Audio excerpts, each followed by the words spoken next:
Assalamualaikum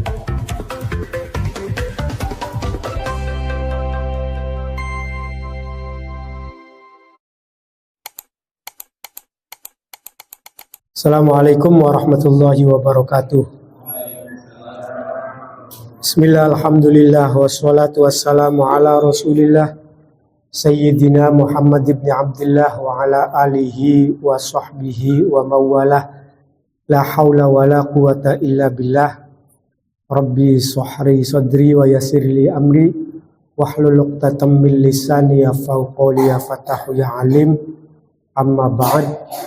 Alhamdulillah kita diberikan kesehatan oleh Allah Subhanahu wa taala sehingga kita bisa bersama-sama menjalankan aktivitas rutin kita setiap hari Selasa malam Rabu, yakni pengajian kitab Bulughul Maram min Adillatil Ahkam.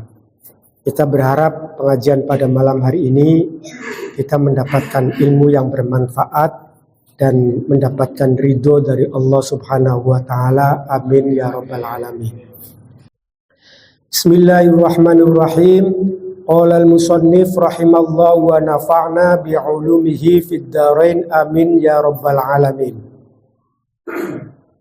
Wa an Maimunata radhiyallahu anha zaujin Nabi sallallahu alaihi wasallam anna fa'ratan waqa'at fi samanin famatat fihi fasu'ila an-nabiy sallallahu alaihi wasallam anha faqala alquha wa ma haulaha wa kuluhu.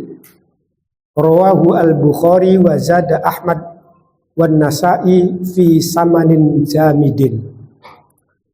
Hadis dari Maimunah ini masih terkait dengan hadis dalam kaitannya dengan akad jual beli,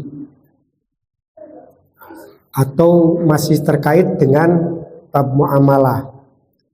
Wa an Maimunah, dari Sayyidah Maimunah radhiyallahu anha, istrinya Kanjeng Nabi, anna fa'rotan, bahwa ada seekor tikus waqa'at fi samanin, yang masuk ke minyak saman. Famatat, kemudian tikus itu mati, fihi, di dalam minyak saman tersebut. Fasu'ila an Nabi sallallahu alaihi wasallam, kemudian Nabi ditanyakan tentang perihal itu, tentang peristiwa itu. Peristiwa ada tikus jatuh ke minyak saman, kemudian mati di dalamnya. Faqala, dan Nabi berkata, atau Nabi menjawabnya, alquha wa ma haulaha wa kuluhu. Katakan Nabi, alquha, buanglah tikusnya, wa ma haulaha, dan minyak saman yang berada di sekitaran tikus itu, wa kuluhu, dan makanlah. Rawahu al-Bukhari, hadis ini diriwayatkan oleh Imam Bukhari, wa zada Ahmad wan Nasa'i, dan Imam Ahmad dan Nasa'i menambahkannya fi samanin jamidin, jatuh di dalam, atau waqa'at fi samanin jamidin, jatuh di dalam minyak samin yang sudah membeku. Itu tambahan dari hadisnya Imam Ahmad dan Imam Nasa'i. Jadi ini menggambarkan satu peristiwa yang diriwayatkan oleh Maimunah ini, Sayyidah Maimunah ini, bahwa suatu ketika ada tikus jatuh ke minyak saman. Minyak samannya waktu itu kondisinya membeku. Jadi bukan cair, tapi membeku. Nah, kemudian begitu jatuh tikus tersebut, tikusnya mati. Lalu peristiwa itu dilaporkan kepada Kanjeng Nabi. Bagaimana Kanjeng Nabi tentang saman tersebut, tentang minyak saman tersebut? Karena dijatuhi oleh tikus dan tikusnya mati di dalam minyak tersebut. Kata Kanjeng Nabi, alquha wa ma haulaha. Sudah, ambil tikusnya, buang, lalu ambil pula minyak saman yang ada di sekitar tikus tadi. Kiwe tengene mutere lah, muternya diambil lalu kemudian dibuang. Baru setelah itu wakulu, dan makanlah. Artinya apa? Artinya menunjukkan pada makna yang bahwa saman yang dijatuhi oleh maitah atau batangnya tikus tadi itu tidak najis. Hadis berikutnya an Abi Hurairah radhiyallahu anhu, dari Abi Hurairah radhiyallahu anhu qala.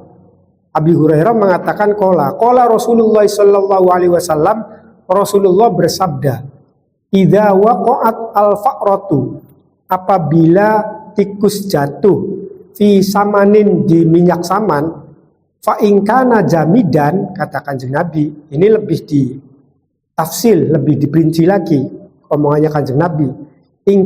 Fa in kana jamidan, kalau minyak samannya itu membeku, fa alquha wa ma haulaha, maka buang tikusnya dan minyak saman yang berada di sekitarnya. Wa in kana ma'ian, kalau ternyata minyak samannya itu cair, fala taqrabu, maka jangan manfaatkan minyak saman tersebut. Rawahu Ahmad wa Abu Dawud wa qad hakama alaihi al-Bukhari wa Abu Hatim bil wahmi. Nah, ini dua hadis ini maknanya sama saja.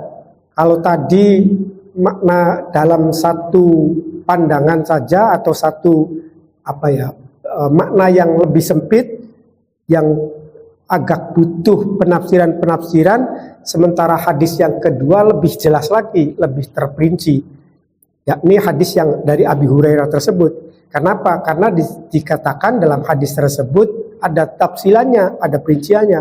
Kalau ternyata samannya jamid, samannya atau minyaknya itu sudah menggumpal, maka yang harus dibuang adalah tikus dan sekitarnya saja.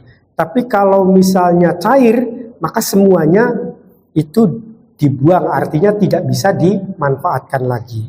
Nah, itu maknanya sama.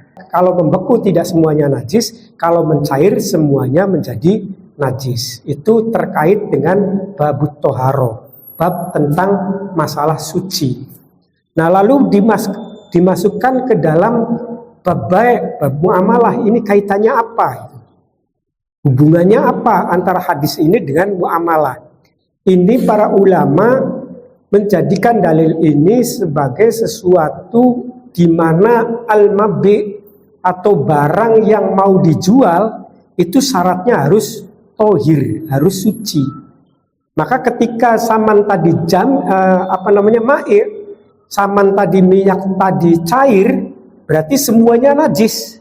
Kalau semuanya najis, kata Kanjeng Nabi, fala taqrabuhu, maka jangan manfaatkan minyak saman itu.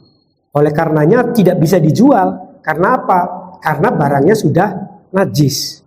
Tapi kalau misalnya minyak samannya telah membeku, maka yang najisnya saja dibuang. Selebih itu fakuluhu, maka makanlah. Artinya apa?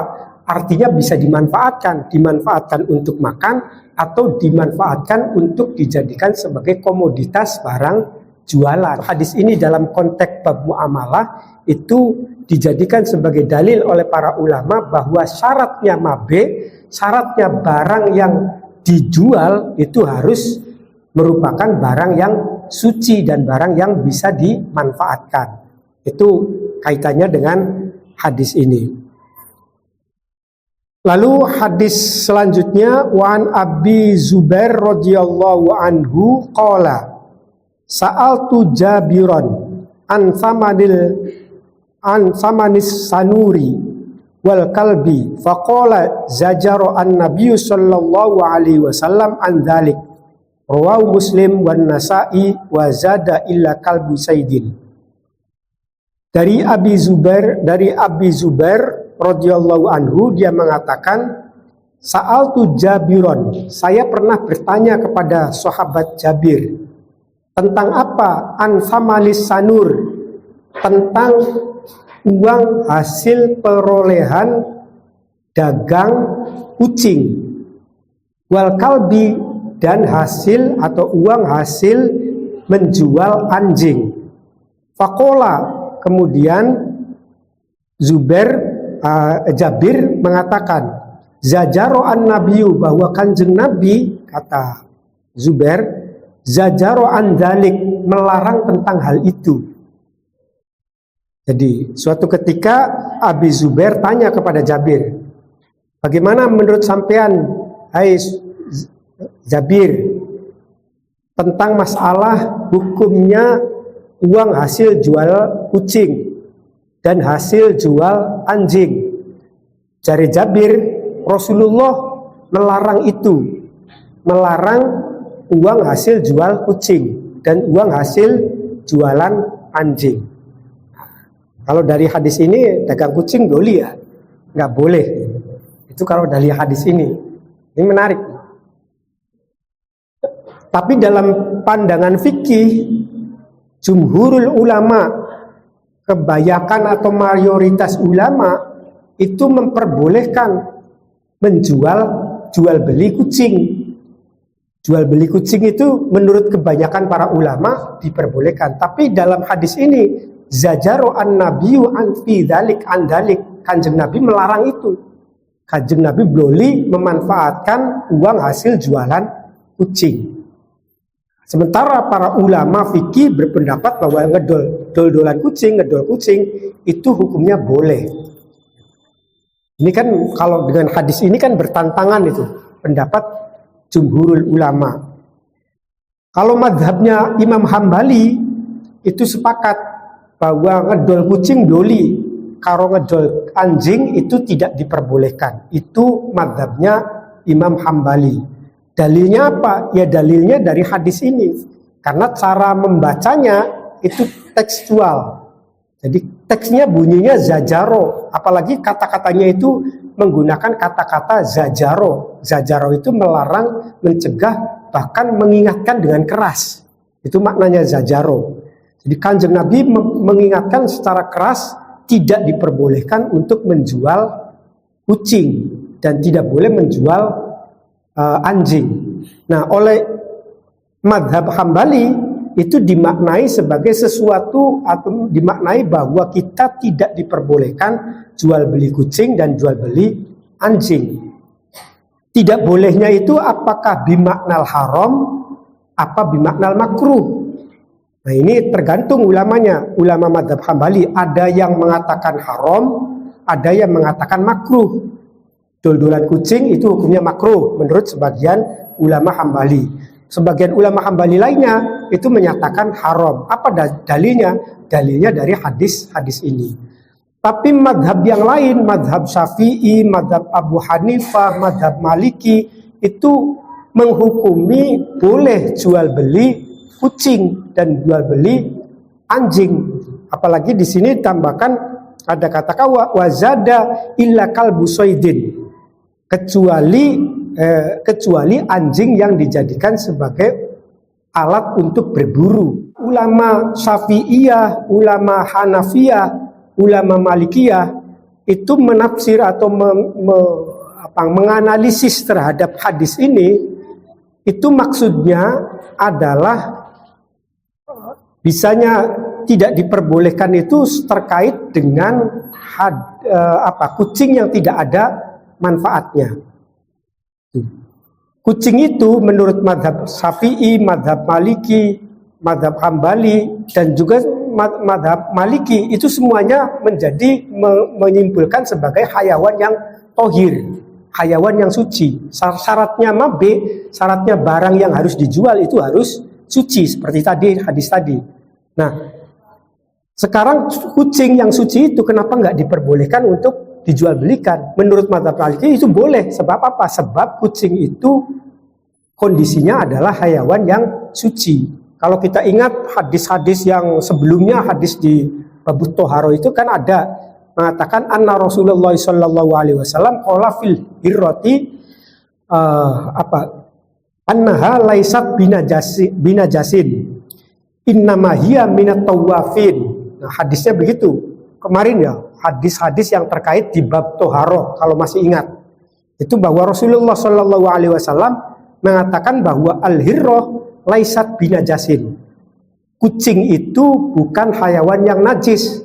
Innama hiya minat tawafin. Tetapi kucing itu adalah hayawan piaraan yang hidup di sekitaran kita, muter-muter di sekitar kita. Artinya apa? Artinya bahwa kucing itu adalah bukan barang najis. Kalau bukan barang najis, tentu mestinya boleh untuk diperjualbelikan. Yang kedua, kucing juga punya manfaat. Apa itu manfaatnya? Manfaatnya bisa untuk jaga rumah dan juga bisa untuk mengantisipasi hama tikus. Itu manfaat dari kucing. Sehingga karena punya nilai manfaat dan karena suci, oleh madhab Syafi'iyah, madhab Malikiyah, dan madhab Abu Hanifah, Hanafiyah itu boleh jual beli kucing. Beda dengan madhab Hambali tadi, tidak memperbolehkan. Lalu hadis ini yang melarang itu bagaimana maknanya? Maknanya begini, itu adalah maknanya untuk kucing yang tidak bermanfaat, kucing liar. Kalau kita lihat perbandingannya dengan hadis tadi, hadis yang di bab Toharoh, itu kata-katanya adalah al-hirroh. Al-hirroh itu an Abi Hurairah, bapaknya Abi Hurairah, bapaknya kucing, kan pakai bahasanya kan hirroh. Nah, sementara di dalam hadis ini bahasanya adalah as-sanur. Kucingnya itu dibahasakan dengan as-sanur. Antara as-sanur dengan hirroh maknanya sama-sama kucing. Tapi apa ini bedanya antara as-sanur dengan al-hirroh? Itu.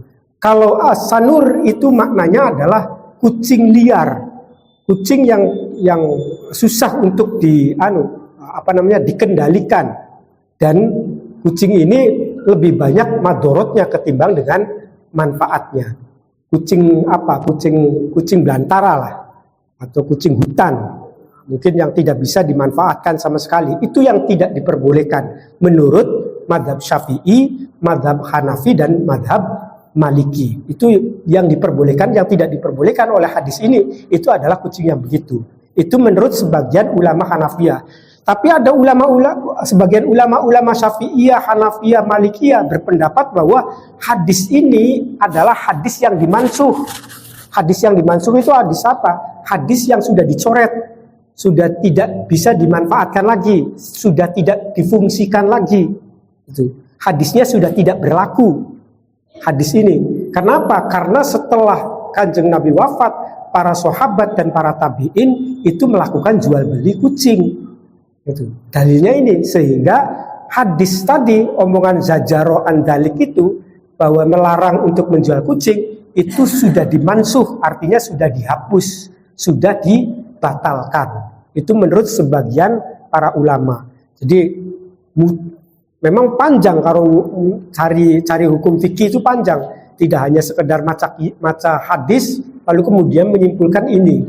Kadang-kadang perlu itu namanya ilmu nahwu, ilmu sorof, ilmu usul fikih, bahkan rijalul hadis dan seterusnya untuk menganalisis sebuah hadis sehingga bisa menyimpulkan terhadap kesimpulan fikih yang tepat. Intinya bahwa barang yang dijual itu harus punya nilai manfaatnya. Kalau tidak ada manfaatnya, maka tidak boleh untuk diperjualbelikan. Bukti lainnya itu dari mana? An kalbisoidin, anjing yang dijadikan sebagai alat berburu itu boleh untuk dijualbelikan. Karena apa? Karena anjing untuk berburu itu ada manfaatnya. Di sini yang kemudian bisa menyimpulkan bahwa menurut para ulama salah satu syarat jual beli itu adalah barang yang dijualnya harus ada manfaatnya. Kalau tidak ada manfaatnya, maka jual belinya tidak sah. Nanti prosesnya bisa kembali kepada akad mu'ato dan lain sebagainya. Itu. Hadis selanjutnya, wa an Aisyah radhiyallahu anha qalat ja'atni bariratu faqalat inni katabtu ahli ala tis'i awaqin fi kulli amin awqiyatin fa'inini faqultu inna ahabba ahliki an u'iddaha lahum wa yakunu wala uqi li fa'altu fadhahabat bariratu ila ahliha faqalat lahum fa'abau dzalika 'alaiha. Dari Sayyidah Aisyah radhiyallahu anha, dia mengatakan, ja'atni Bariroh. Bariroh mendatangi saya, kata Sayyidah Aisyah. Faqalat, kemudian dia berkata kepada saya, ini katabtu, saya sedang melakukan akad katabah. Akad katabah itu adalah akad membebaskan diri dengan membayar kepada tuannya. Jadi Bariroh itu seorang budak, bukan budak Sunda, bukan budak, bukan itu. Budak maksudnya hamba sahaya. Bariroh itu seorang hamba sahaya, seorang budak yang melakukan perjanjian dengan tuannya. Apa itu? Membayar secara mencicil kepada tuannya sehingga dengan perjanjian tertentu, sehingga nanti kemudian setelah lunas dia menjadi merdeka. Nah, itu namanya hamba saya yang melakukan akad seperti itu dinamakan dengan mukatabah atau mukatab. Seorang budak yang melakukan akad katabah. Fi kulli amin auqiyatin, setiap tahunnya Bariroh harus membayar satu auqiyah. Setiap tahun harus bayar terus saja sampai 9, berarti 9 tahun. 9 tahun baru kemudian menjadi lunas. Setelah lunas Bariroh menjadi merdeka. Fa'inani, kemudian ngomong kepada Sayyidah Aisyah, sekarang punten tolonglah saya. Mungkin karena tidak punya uang untuk membayar satu auqiyah tadi, sehingga minta pertolongan kepada Sayyidah Aisyah. Fakultu, kemudian kata Sayyidah Aisyah, saya ngomong kepada Bariroh, in ahabba ahlika an a'addaha lahum wa yakunu walauka li fa'altu. Kalau misalnya tuannya kamu itu setuju, saya akan mempersiapkan bayaran untuk mereka, tetapi walaknya itu untuk saya, maka akan saya lakukan, kata Sayyidah Aisyah. Silakan ente ngomong, kalau ente pengen dibantu, ngomong dulu sama tuan kamu. Saya akan mempersiapkan bayaran itu, tapi dengan catatan walaknya buat saya. Itu kalau setuju. Walak itu maksudnya apa? Walak itu maksudnya adalah hubungan sosial hukum. Misalnya orang yang seorang hamba sahaya kemudian dimerdekakan oleh saya, Anda merdeka, maka hak warisnya itu saya menjadi bagian dari hak waris itu. Ketika misalnya budaknya meninggal, maka hartanya budak tadi saya mendapatkan warisannya. Atau ketika nikah, maka saya menjadi walinya untuk menikahkan. Nah, itu namanya hak wala. Jadi ada lamka dianggap seseduluran lah, menjadi sedulure. Gampangnya begitu al-wala itu.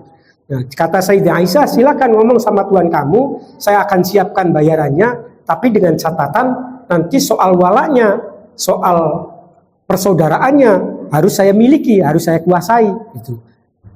Itu kalau setuju maka saya akan lakukan, kata Sayyidah Aisyah. Fadhahabat, kemudian Bariroh pergi ila ahliha, terhadap tuannya. Faqalat, kemudian Bariroh mengatakan lahum, kepada tuannya, fa'abau dzalika 'alaiha, sayangnya tuannya tidak setuju, nggak mau yang seperti itu. Faja'at indahum min indahum wa Rasulullah sallallahu alaihi wasallam jalisun. Begitu tawaran tersebut disampaikan kepada tuannya, ternyata tuannya menolak, nggak mau. Kalau walaknya diberikan kepada Sayyidah Aisyah, walaknya harus kepada kita dong. Itu menurut tawaran dari tuannya tersebut. Akhirnya apa? Akhirnya Bariroh datang lagi kepada Sayyidah Aisyah, dan kebetulan waktu itu banyak para sahabat. Wa Rasulullah sallallahu alaihi wasallam, dan di dalamnya atau di dalam kumpulan itu ada Rasulullah sedang duduk. Faqalat inni aradtu dzalika alaihim fa abau illa ayyakuna alwala lahum. Kemudian Bariroh mengatakan kepada Sayyidah Aisyah, Sayyidah Aisyah, saya sudah menawarkan tentang tawaran sampean kepada tuan saya, tapi ditolak oleh tuan saya. Kata tuan saya, ya walaknya kekuasaannya harus diberikan kepada saya. bukan kepada Sayyidah Aisyah. Fasami'a an-Nabi sallallahu alaihi wasallam, tentang laporan yang disampaikan oleh Barirah kepada Sayyidah Aisyah itu didengar oleh Kanjeng Nabi Muhammad sallallahu alaihi wasallam. Fa akhbarat Aisyatu an-Nabiyya, akhirnya Kanjeng Nabi menyampaikan ikhbar atau menyampaikan kabar tersebut, peristiwa tersebut kepada Kanjeng Nabi sallallahu alaihi wasallam. Faqala, akhirnya Kanjeng Nabi mengatakan, khudhiha washtarati lahum alwala'a fa innamal wala liman a'taqa. Ambillah washtarati, dan syaratkanlah walanya buat mereka, artinya buat tuannya.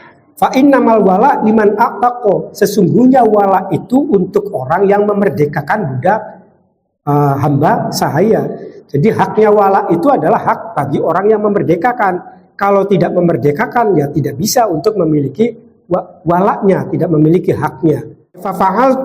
Fafa'alat Aisyatu radhiyallahu anha. Akhirnya Sayyidah Aisyah melaksanakan itu, melaksanakan perintahnya kanjeng Nabi. Tsumma qala Rasulullah sallallahu alaihi wasallam finnas. Kemudian Rasulullah berdiri setelah dilaporkan. Akhirnya setelah ngomong begitu, kanjeng Nabi berdiri di hadapan para sahabatnya. Fahamidallah wa athna alaihi, memuji kepada Allah. Tsumma qala, dan mengatakan, amma ba'du, ma balu rijalin yashtarituna syurutan laysat fi kitabillahi ta'ala azza wa jal, ma kana min syartin laysa fi kitabillah fa huwa batilun wa in kana mi'atu syartin qada'ullah ahaqqu wa syartullahu alsaq wa innamal wala liman a'taqa, muttafaqun alaih. Kata Kanjeng Nabi setelah memuji kepada Allah, alhamdulillah wassalatu wassalamu ala rasulillah, amma ba'du, ma balu rijalin yashtarituna. Kata Kanjeng Nabi, kenapa banyak sekali, kata Nabi, kenapa banyak sekali orang yang mensyaratkan tentang syarat-syarat di mana syarat tersebut tidak tertera di dalam Al-Quran. Maka min syartin laisa fi kitabillah, syarat-syarat yang tidak termaktub di dalam Al-Quran, fahuwa batilun, maka itu adalah syarat yang batil. Wa in kana mi'atu syartin, walaupun sebanyak 100 syarat, faqada'ullahu ahaq, keputusan Allah itu lebih berhak, wa syartullah, dan syaratnya Allah itu lebih kuat, awsaq, lebih kuat. Wa innamal wala liman a'taqa, dan sesungguhnya hak wala itu diberikan kepada orang yang memerdekakan. Nah, itu ceritanya begitu hadis tersebut. Ini kaitannya dengan akad itu bagaimana? Yang pertama, bahwa seorang hamba sahaya itu boleh melakukan akad katabah, boleh ingin memerdekakan dirinya sendiri melalui perjuangan dirinya dengan cara apa? Dengan perjanjian kepada tuannya mencicil bayaran sampai sesuai dengan perjanjian antara dirinya dengan tuannya. Misalnya, kamu boleh mencicil 100 juta, per bulannya segini, 100 juta selesai baru kemudian merdeka. Nah, itu seperti itu. Yang kedua, hadis ini seperti yang dikatakan rijalu yashtarituna syurutan laysat fi kitabillah dan seterusnya, itu menunjukkan bahwa mabe atau jual beli bisyartin atau akad bisyartin, akad dengan mensyaratkan sesuatu, itu hukumnya tidak diperbolehkan. Itu akan membatalkan terhadap syarat. Misalnya begini, ibu-ibu menjual sesuatu kepada saya, boleh saya beli, Bu, ini saya jual ini, oke, saya akan membeli, tapi dengan syarat begini, dan itu persyaratan itu tidak dibenarkan di dalam syar'i, maka akan membuat akadnya menjadi batal. Itu akadnya tidak sah. Atau saya yang menjual barang ini, saya jual kepada ente tapi dengan syarat bla bla bla misalnya. Nah, dengan syarat-syarat yang seperti ini, kalau syarat-syarat itu ternyata tidak sesuai dengan syar'i, maka hukum jual belinya atau hukum akadnya itu tidak sah. Nah, itu dalilnya dari mana? Dalilnya ya dari ini, bahwa akdun bisyartin, akad dengan syarat itu yang keluar dari dengan keluar dari nilai-nilai yang tidak sesuai dengan syar'i, maka itu tidak diperbolehkan. Nah, itu dalilnya adalah hadis dari Sayyidah Aisyah radhiyallahu anha. Wa an Ibnu Umar radhiyallahu anhuma wallahu a'lam bishawab. Sekapnya. Al-Fatihah. A'udzubillahi minasyaitonir rajim. Bismillahirrahmanirrahim. Alhamdulillahirabbil alamin. Iyyaka na'budu wa iyyaka nasta'in. Shiratal ladzina an'amta 'alaihim ghairil maghdubi 'alaihim waladdallin. Assalamualaikum warahmatullahi wabarakatuh.